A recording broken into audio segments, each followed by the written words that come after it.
श्री सुश्री इकरा Chaudhary 2-2 minute में अपनी बात कह दें।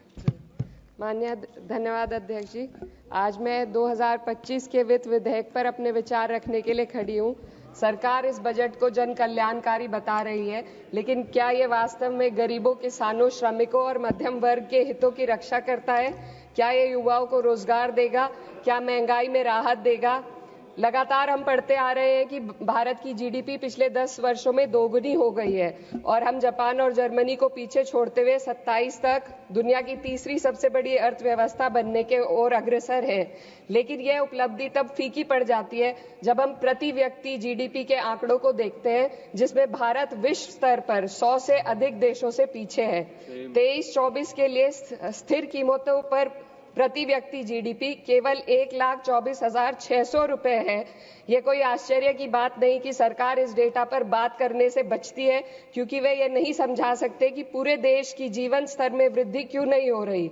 वे ये नहीं बता सकते कि देश में इतनी गहरी आय असमानता क्यों बनी हुई है और आम नागरिकों को आवश्यक सेवाओं तक पहुंचने में इतनी कठिनाइयां क्यों होती हैं। सरकार दावे करती है कि भारत की अर्थव्यवस्था दुनिया में सबसे तेजी से बढ़ रही है, लेकिन इस विकास का लाभ केवल अमीरों को मिल रहा है। आज हमारे देश में शिक्षित युवा नौकरी की तलाश में दर-दर भटक रहा है। सरकारी नौकरियों में लाखों पद खाली पड़े हैं, लेकिन भर्ती नहीं हो रही।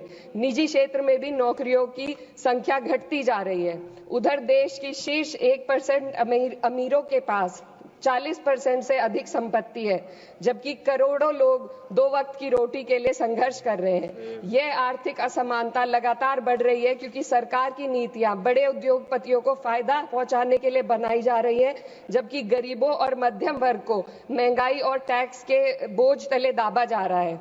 जब यह सरकार सत्ता में आई थी तब $1 लगभग 60 रुपए के बराबर था और आज 83 तक पहुंच गया है। Sir 2 minute. रुपए की इस गिरावट का सीधा असर आम जनता पर पड़ता है।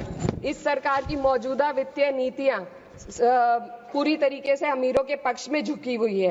भारत एक समाजवादी देश है जहां सरकार का कर्तव्य है कि शिक्षा, स्वास्थ्य, यातायात जैसी बुनियादी सुविधाओं का लाभ अपने नागरिकों को पहुंचाए और उन्हें समान अवसर और सुरक्षा दे। भारत के सरकारी स्कूलों और अस्पताल की हालात लगातार बद से बदतर होते जा रहे हैं। सर बस किसानों पर अपनी बात रखना चाहती हूँ। हमारा देश तब तक सशक्त नहीं हो सकता जब तक हमारे किसानों को उनका हक नहीं मिलता। 2023-24 में भारत की 46% श्रमिक आबादी कृषि क्षेत्र में कार्यरत थी, फिर भी इस क्षेत्र को नजरअंदाज किया जा रहा है।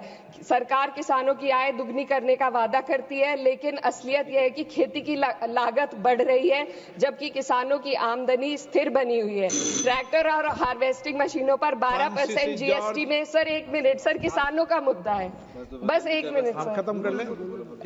हार्वेस्टिंग मशीनों पर 12% जीएसटी से किसानों को परेशानी और बढ़ रही है।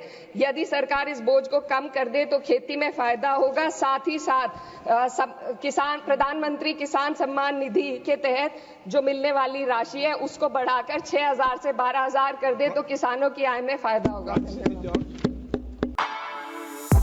For exclusive and insightful videos, subscribe to our new channel ABP Live Premium.